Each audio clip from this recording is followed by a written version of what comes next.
moving out. You there? All right. All right, so we'll have to be moving out at the end of June. So we have, 4 weeks, I guess, and so we're going to have to move out by then.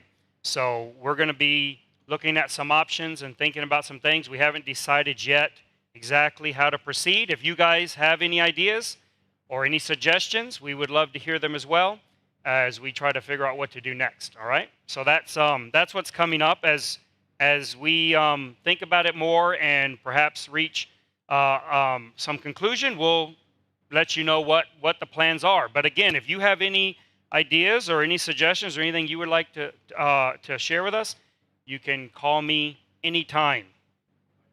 Yes.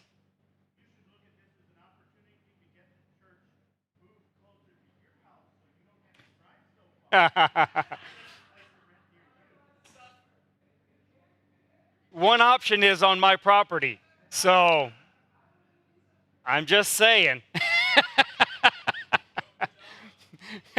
No pajamas. I don't wear pajamas. I wore my untuck it today for Danny. You should be thankful I didn't wear my unzip it's. So, all right, that's enough of that. 1 Peter chapter 1. 1 Peter chapter 1. We've been looking at the admonition of Peter in this epistle. His admonition is based upon the truth that he expresses that we, having been born again, are children of God in a way that no previous author before the New Testament considered. And it's very important for you to understand that the Old Testament saints, for all the knowledge and wisdom that they had and all the very important things they communicated in their writings, they didn't understand this incredibly simple premise that Jesus laid out in the Sermon on the Mount, and that is that if you are born of God, you are an actual child of God. Not in the sense that people use it and used it in the Old Testament that, everybody's a child of God because God is the creator of all things, but in a very personal, in a very specific way, you are a child of God, which makes you an heir of all things. And Peter writes this because he wants you to think about yourself in this way, because he thinks it will transform the way you live your life. We often think that if we were to acquire something, that would change our lives. In fact, they have television shows and game shows and psychological experiments all based around that premise, right? What would it take to change your life? How big of a check would you need to get that it would change your life? And you know what?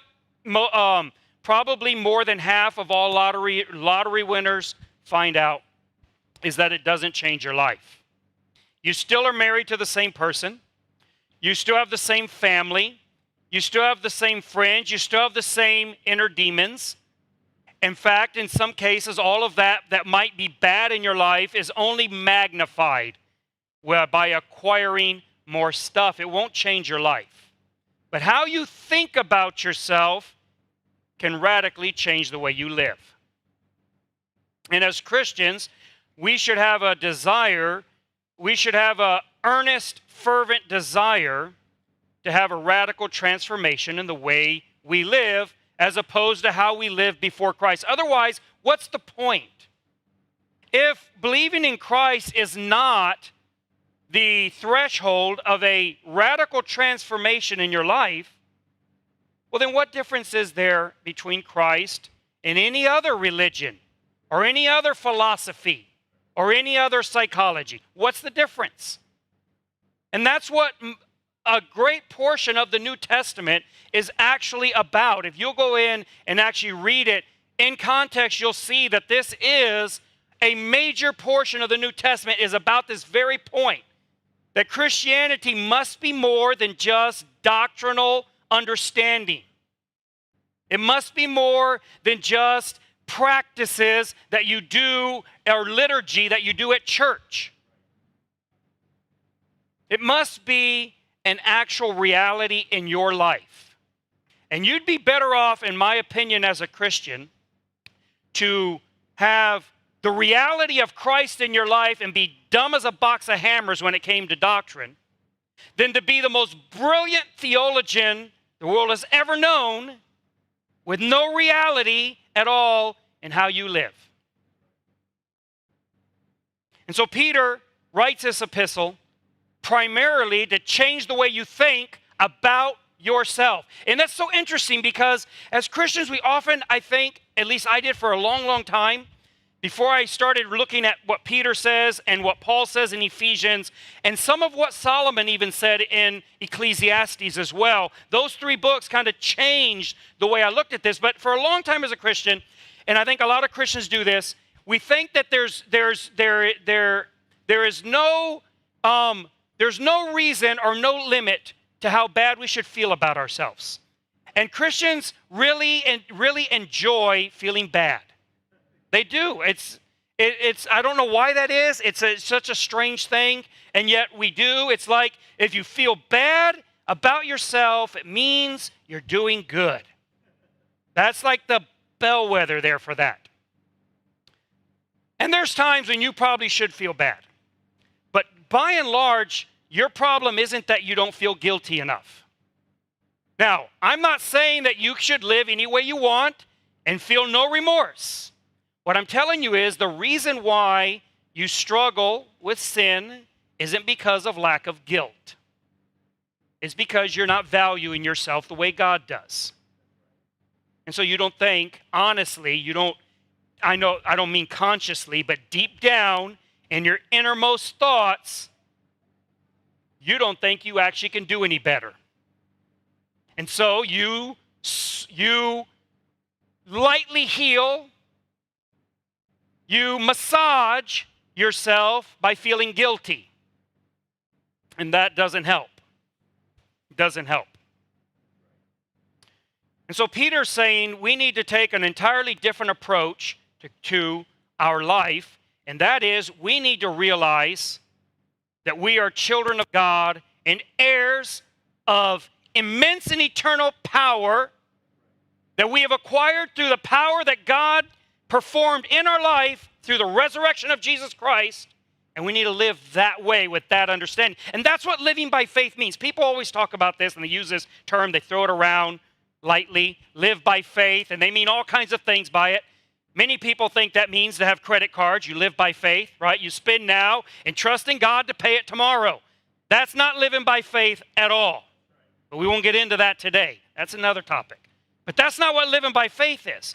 Living by faith is to live as if a reality that is not evident is true. And that's the reality Peter's talking about. Peter's saying that there is something true in your life that is not evident. That everyone around you looks at you and can't see it, and when you look in the mirror, you don't see it either.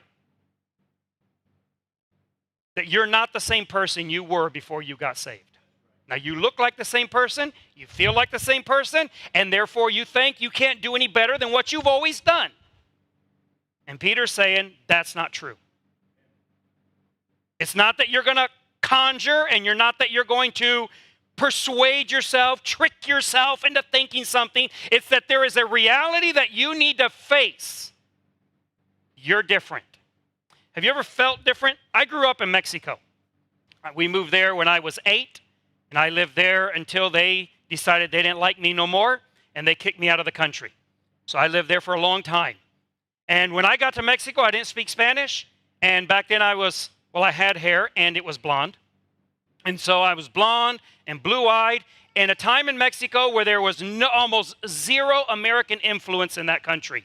Now you go to Mexico and it's just like going to Laredo or wherever. I mean, they got Walmart and McDonald's. They got everything. Everything you can think of that you think of is where you go in America and what America looks like. Mexico looks just like that.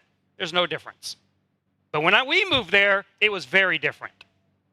And most people that we dealt with had never seen an American in their lives, especially not a little blonde-haired, blue-eyed one.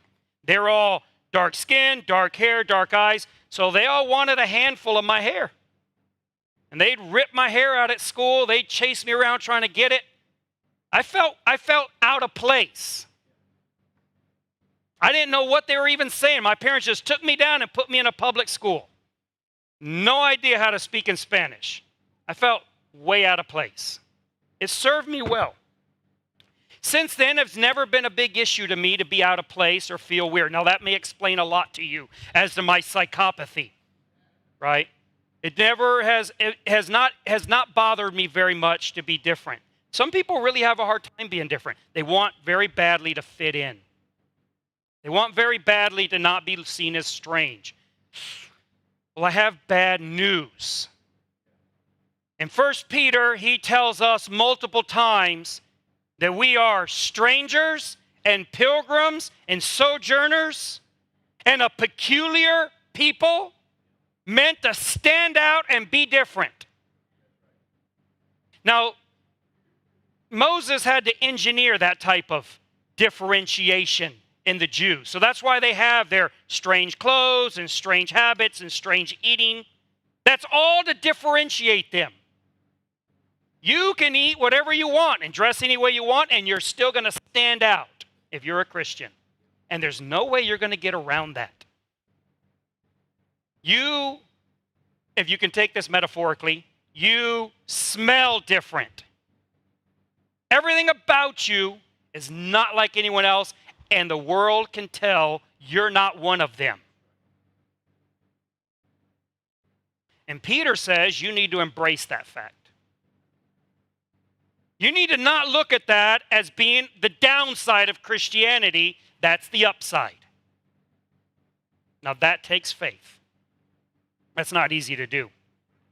It's not easy to be a stranger like Moses said, I'm a stranger in a strange land. He names his kid that. Those kids had terrible names. I don't feel sorry for any of them. No, I don't ever want to hear anyone whine about how bad their name is. I have no sympathy. But they had strange names. I'm a stranger in a strange land. That was how Moses saw himself, because he didn't seem to fit in where he was at. Well, that's what Peter's saying here in verse 17. We'll start there. He says in chapter 1, verse 17, he says, and if ye call on the Father, who without respect of persons judgeth according to every man's work, pass the time of your sojourning here in fear. Sojourning means to be a stranger in a foreign land. Means to live out of place. That's what Abraham was called. That's what Isaac and Jacob were called. That they dwelt in a strange land in tents because they didn't consider themselves to be a part of that landscape. And that's how Peter wants you to think of yourself. He's telling you he doesn't want you to get comfortable in your life. Now, Christians, we have a really bad habit of being extremists. I know everyone thinks I'm an extremist, but Christians all are extremists. They really are, because we go from one end to the other. If you tell somebody that they need to not worry about keeping rules, well, then the extreme they think is, well, then let's break all the rules. No, let's not break all the rules. Well, then let's keep the 10 Commandments. It's like there can be no nuance amongst us Christians. We all want to jump from one extreme to another. When the Bible tells us that we are to be sojourners or pilgrims or strangers where we live, there are many Christians. In fact, we had very good friends who were caught up in this movement. We've talked about them before, but this movement where they said, well, that means that we should have nothing to do with this world. And so we're going to move to Bolivia, and we're going to start a little compound, and we're going to have nothing to do with the world. We're going to be like the Amish. We're not going to have, you know why they don't have telephones, right? The Amish don't have, I grew up in Michigan, there are a lot of Amish in that area. They don't have phones and they don't have electricity. And you say, well, why not? Well, that's because it's a connection to the world. No, they do have cell phones because there's no wire connecting them to the world. They're trying to disconnect from the world. Now, their barns are actually air conditioned and have power because they're big milk and dairy producers, and federal regulations, if they want to sell that, they have to handle it the way the federal government demands that it be handled. So the cows, the Amish cows, are very much connected to the world. And so they want to cut off the connection to the world. I'm not trying to be mean to anybody. That's just what their doctrine is, right? Well, that's the type of extremism we're talking about. We're going to cut off, and there's been many Christians, not just Amish, who have thought, well, when it says that we're to be pilgrims here, then I'm not going to own a home, and I'm not going to have a job, and I'm not going to have a bank account, and if you have any money in your savings, you're not living by faith. That is not what Peter is saying at all. In fact, that's the opposite of what he's saying. That is not what he's saying at all. What he's talking about here is a mindset. You can cut your phone line and your power line, and you can get rid of your cell phone, and you can empty out your bank account and give everything to the poor, and that does not mean that you have the proper mindset. It doesn't have any bearing whatsoever on it. You realize that you can keep every law there is and be the same exact sinner you always have been. This is the problem with any law. You can keep laws and not be righteous. What Peter's talking about here is a mindset of how you look at the world. Are you part of this world? Is this world what you're living for? Do you see you being comfortable and fitting in and being a part of this world as your goal in life? If it is, you're going to have a lot of problems as you're in your Christian walk. You're going to struggle with every kind of temptation there is. It's not because you live in the wrong place. It's not because you hold the wrong job. It's because your mindset is wrong. That's why the admonition of Peter can be boiled down to that sentence he wrote where he says, you need to gird up the loins of your mind. The entire epistle of Peter is all about how you think about yourself, and that you think about yourself appropriately, as you really are. That you realize that you are strong, not because you've attained to it, but because you're a child of God. He's made you something different. You were weak, you were blind, and now you're not. And yet many of us continue, in fact, I would say probably all of us at some point, one day or another, continue to live our life as if what God has made true is not true. And that we really are that pathetic, pitiful, horrible person we were before Christ. Because it's in our mind. And it seems noble and humble to think about ourselves that way. And God finds it despicable and offensive. We looked at how the writer of Hebrews equates it to the attitude and actions of Esau. God did not think highly of Esau. And the reason it says is because he despised his birthright. He was the firstborn. He had the right to demand the larger portion. And instead, because of his sense of lack of self-worth, his lack of appreciation for the value that promise transmitted to him, he sold it for a little bit of porridge. He just sold it, got rid of it, didn't care at all about it. God did not find that to be noble humility. He found it to be a despicable disdain for what he had offered him. God has not only offered, but he has, through Christ, already made you to sit in heavenly places. And you're supposed to live by faith. That means to believe that that is true, even if you don't have the tangible or physical evidence to prove it.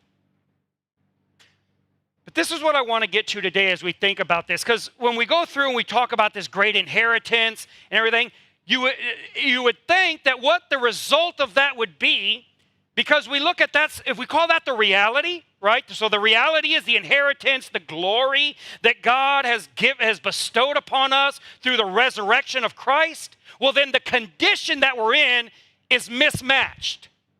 It's like what Solomon observed, and it's probably, if I have a favorite sentence in the Bible, it may be this one.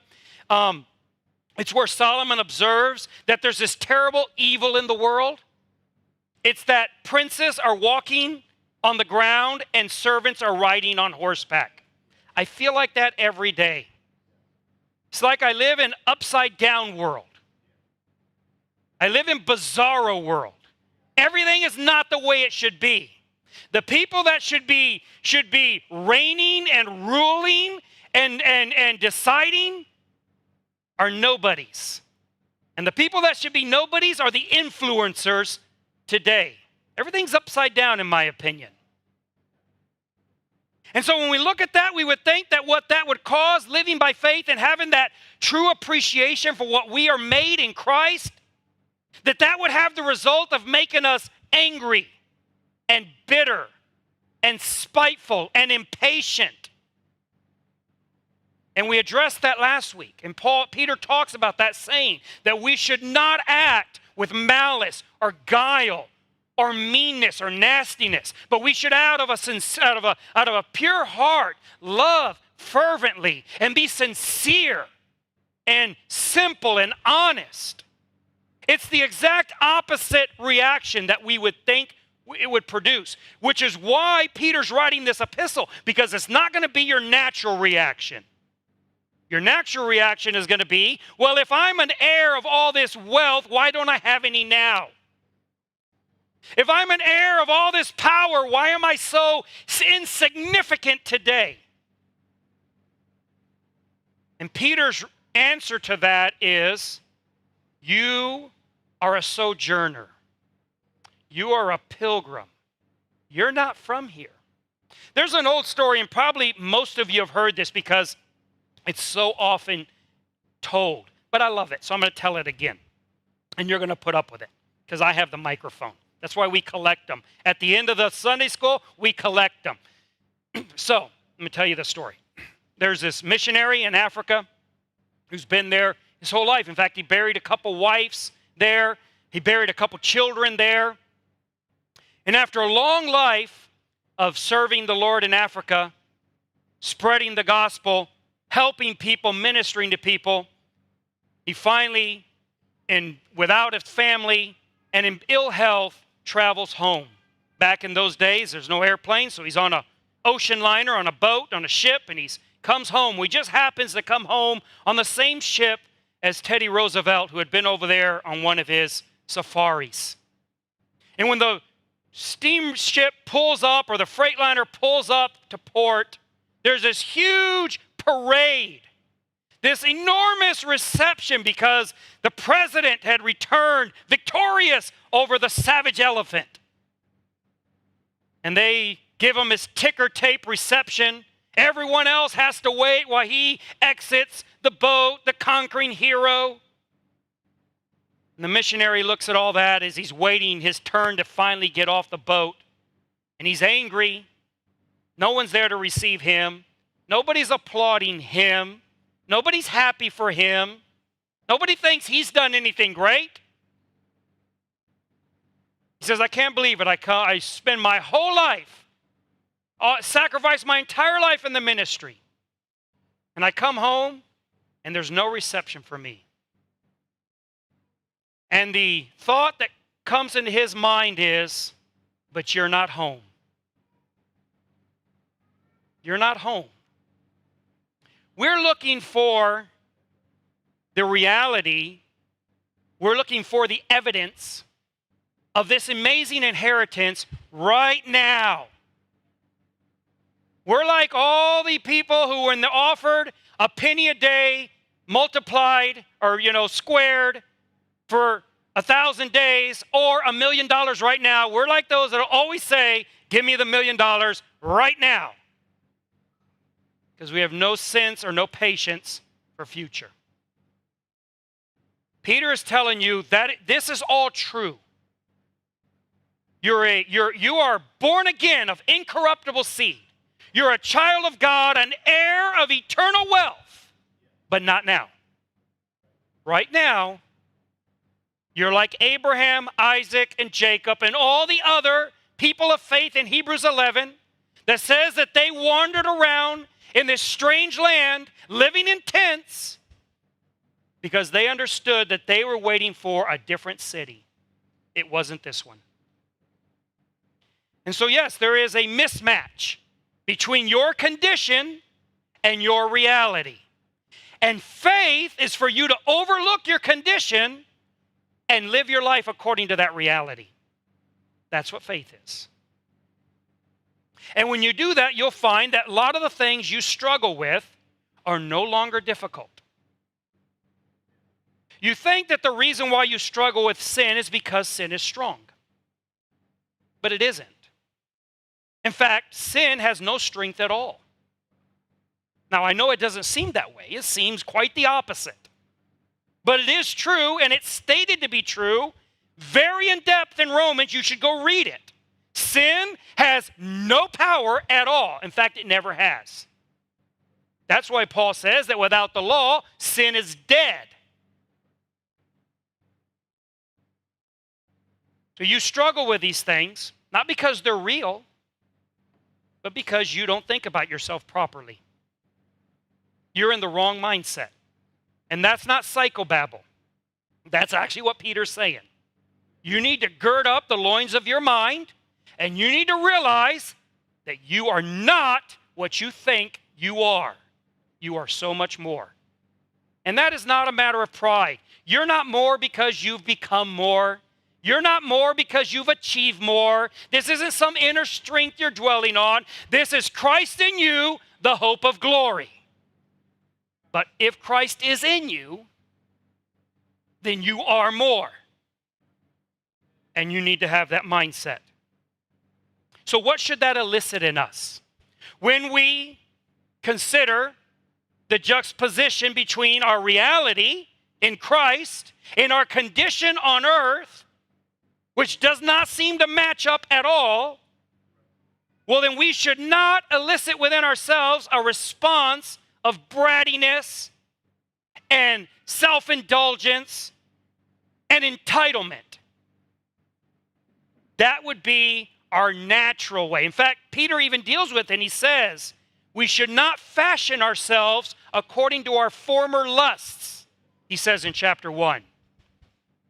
Now, we read that, the lusts, when we read 1 Peter, and because so many of us are accustomed to not caring about what context says, then we think what he's talking about there is adultery and fornication and drunkenness and all these horrible sins. He's saying, don't fashion yourselves according. But when you read 1 Peter, he never mentions those. That isn't the context at all. The context of that passage, if you read it, is precisely what we've already been talking about. The context is that we should not respond with malice and guile and spitefulness and nastiness, but we should be sincere and patient and loving. Those are the lusts, the malice, the guile, the spite. That's the lust that he's saying that we should not fashion ourselves according to. He's saying, having understood these two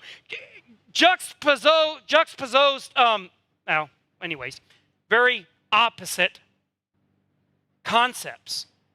The reality of your inheritance and the condition of your insignificance, right? Having considered those two things, you should not respond in the way you normally would have. You should respond differently.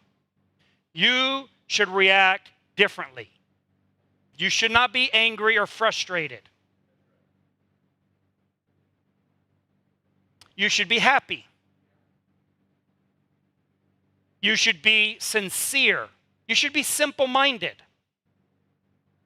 You shouldn't be trying to see some way you can finagle to get the inheritance beforehand. You realize that never works out well in the biblical stories and illustrations of that very thing. It didn't work out well for Esau. It didn't work out well for the prodigal son. It doesn't work out well. God wants to give you this amazing inheritance, but not now. And he wants you to be simple-minded about it. In fact, the authors of scriptures paint Christ as the example of this. We're told in the New Testament that Christ, even though he was the heir of all things, he became as nothing. And that he learned obedience by the things he suffered. And they also say, and all the saints prior are witnesses of this very thing. This is one of the main points of the epistle to the Hebrews. One of the main points that he is trying to communicate to the Hebrews in that epistle is you have all these examples of people who lived their whole life and never got what they were waiting for because it wasn't time. And that we also need to emulate that faith and that patience and live our life in joy and peace and faith, and not as we normally would have. Angling, plotting, angry, resentful. It's real easy to get resentful when you see someone who appears to have zero qualifications for anything doing so much better than you. I see it all the time. And you wonder, what's going on? I thought I was a child of God. Where's this amazing inheritance? Where's this incredible Father who loves me? What's going on? You're a stranger and a pilgrim right now. And your fate or your destiny or your blessing, it depends how you look at it, is to live in a tent, figuratively speaking. I don't know that any of us are literally living in tents, but you're not supposed to be setting down roots in this world. I'm not telling you shouldn't have a career and pursue it. I'm not telling you shouldn't have a bank account and try to get as much money as you can in it. That would be a very smart thing to do. But if you think that that is your goal in life, that's what you're here for, then you're mistaken. You need to learn to separate these things. We think of Abraham in a tent and you think, well, that's how we should live. And people want to emulate that. But you do realize Abraham was incredibly wealthy, right? He wasn't living in a pup tent. Let's just say that. But in Abraham's mind, it would have made no difference. Made no difference. What he did in this world and his accumulation of wealth and his accumulation of authority, his accumulation of influence, all was in service of something else entirely. Because in his mind, he was a stranger and a pilgrim and a sojourner. That's what he was. And he had no ambition for anything in this world. Christians, again, because we're such a dichotomous people, right? And we just swing the pendulum between all extremes. We think, well, if I'm not going to live for this world, then that means I don't need to be a good employee. But Peter and Paul both address this. And epistles dealing with this very thing, 1 Peter and Ephesians, telling us that if we have the proper mindset of not being of this world, we will be better employees. We will be more disciplined people. We will be more loving neighbors. Everything that you think you're not going to do because you're not of this world, no, you should do it better because you're not of this world. That's the paradox or the strange thing that Peter's saying. He's saying, don't respond as you normally would. You read this and you read and think, I have an inheritance and I'm a pilgrim and I'm not of this world, and therefore your conclusion is probably wrong. Careful. If your conclusion is, therefore, I don't have to work hard, therefore, I don't have to save, therefore, I don't have to invest, therefore, I don't have to be wise, You're not concluding properly. And each of these authors, in Ephesians and in Peter, dealing with the same thing from slightly different angles, conclude their epistle with the same admonitions, basically. Wives, love your husbands. Servants, obey your masters. Citizens, submit to your government. You would think, you'd say, well, why would I do that? It's like people one time, I was one time in a conference and somebody said, what would you do, asked people in the conference, what would you do if you knew for a fact, without any uncertainty, that the Lord was coming back tomorrow? And one guy stood up and says, I'd go to work. I'd go to work. What else would I do? I was thinking, well, I'd go to the beach and wait. It's like, no need to work now. What's the point? That's what happened in the late 1800s. A man named William Miller, a Baptist preacher, convinced thousands, tens of thousands, maybe even more, maybe hundreds of thousands of people that he knew the precise date of the Lord's return. William Miller. He convinced them. And on that day, they sold all their stuff and they went up into the mountains, waiting. So if you hear of people up in the mountains, you wonder how they got there. That's where they came from. There's still people waiting. That's where the Seventh-day Adventists came out of. That's where the Jehovah's Witnesses came out of. All these little groups today, these Adventist groups, they all are splintered off of William Miller's followers. And that's what they thought God would want them to do if they knew the day and the hour. But that's not what Christ said. When they asked Jesus, when are you returning? His answer was, what? You should watch and wait. And if the servant thinks that that the Lord will delay his return, and he starts to slough off and drink the wine and abuse the servants, woe is him. We're to live our life every minute, every day, regardless of what you think you know to be true, in a way that reflects the power of the resurrection of Christ. Why should you work hard? Why should you have a good marriage? Why should you do these things? What's the point of them? Especially as Peter does it. Paul's a little more nice about it, and he's more balanced. Peter's pretty vicious about it. He doesn't tell husbands to do anything. He just tells wives to submit to ungodly husbands. He tells citizens to submit to ungodly political parties, to ungodly rulers. He tells slaves to submit to ungodly masters. Why? Why would you do that?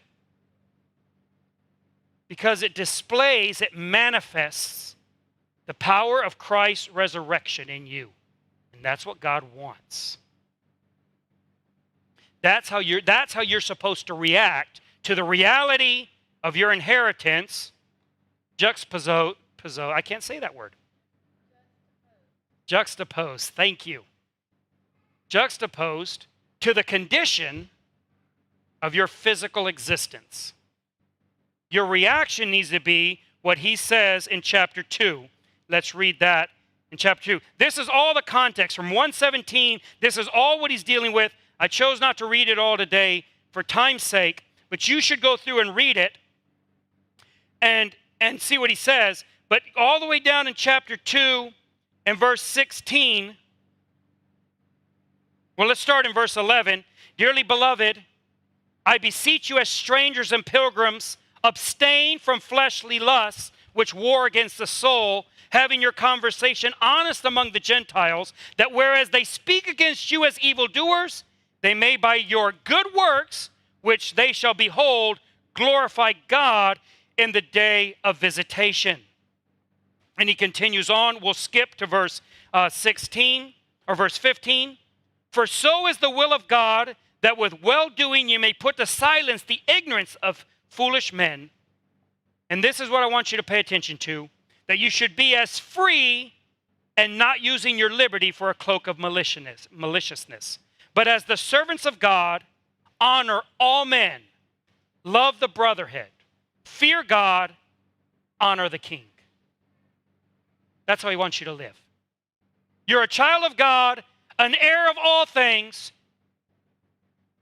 Everything else is going to dissipate, and you're going to exist because Christ is in you as the hope of glory. And that means you should live this way. This is how you should live. You're free, and you shouldn't use your freedom. You're rich, and you're supposed to live like poor.